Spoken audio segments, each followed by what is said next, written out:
Several weeks ago, I had someone ask me to change the color of their daughter's shirt from an engagement shoot, and I gladly obliged. So let me show you how to do this in Photoshop. Not hard to do. You need to understand layers just a little bit. That was probably one of my harder things to learn, and it's the easiest thing to forget if you don't practice it. So if you start learning layers, keep at it. So I'm going to jump into Photoshop here, and I'm going to show you from a stock image, not from the engagement photo shoot. All right, so here we are. I have this stock image here, and what I need to do is select his shirt. This one will be fairly easy to do. I picked a simple one, so you should do the same to practice.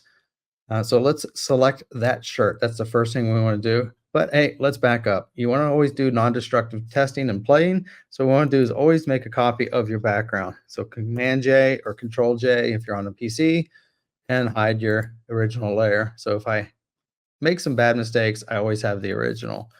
So the first thing I want to do is select this shirt. And what I found to work on a good simple picture is to right click on this, make sure I have object selection tool chosen, and the icon looks like this. So let's draw you can see it picks the whole object. It will try to guess, but I just want the shirt. I don't want his head. So just make a very rough outline around this gentleman's shirt, go down underneath the neck because I don't want the head, and end right here, and let Photoshop do its thing to find it. So it even did this center section here where it picked it. Now this is annoying when I mouse over and it picks it. So just to make my life easier, I flipped to a quick selection tool, and you can run around the border, and you can see it did not pick the bottom, and his hands are included. So let's fix that. Let's add the shirt. So with the plus up here, I've got the selection tool and I've got the plus selected. Simply just come down here and draw in that area. Now, like I said, we don't want the hands, and I'm just clicking here where I'm seeing some dancing ants by his hand. All right, so that's all selected, but I don't want his hands because I do not want to change the color of his hands. So come back up here to the quick selection icons, and let's go to the minus. And what we're going to do, and my cursor is very small, and the bracket key, the square bracket key is how you increase or decrease. So let's pick the hands, and I'm just doing a single click to pick things up. Did pretty good. I picked up the button, which I could. Let's see if we can pick just the buttons to subtract out the buttons since it already did that down below. And I'm just doing a single click on the buttons so that they will stay black. So that's pretty awesome. But I'm still got part of the hands here. I don't want the hands.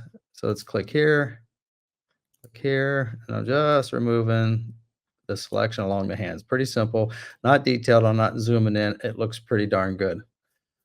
Okay, with that chosen, let's hit Command J now with that layer, and you'll notice the new layer that showed up no longer has the guy or the background. So you can see when you hide the background here, it's got a little bit of a darkness here, but I don't think that's a problem. Let's turn that back on. Now to change this hue, what we're going to do is we're going to add a hue and saturation layer. So click on the saturation layer here. That will create the layer. And now when I move my slider back and forth, oh man, it's changing his face, everything. So it's impacting everything. So to actually make it only impact the shirt, what I want to do is make sure my hue and saturation layer is selected.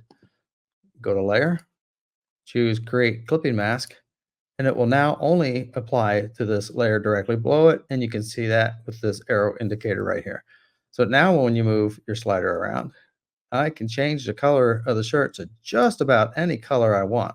There's kind of a cream color, a little purple. Keep going back. I think I get some greens.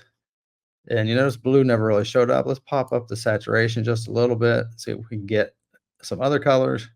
It's a little bit more green. And you don't get the entire spectrum of colors, but you get quite a bit. So going back to what I did, I created a copy of the original. So I have it. I hide the original. With the original selected, I selected the shirt and created a layer mask with just a shirt. Then I created a saturation, hue and saturation layer for that. And then I created a clipping mask by using the menu up here at top, layer, clipping mask. If I hit the release, that will release that. Let's not do that.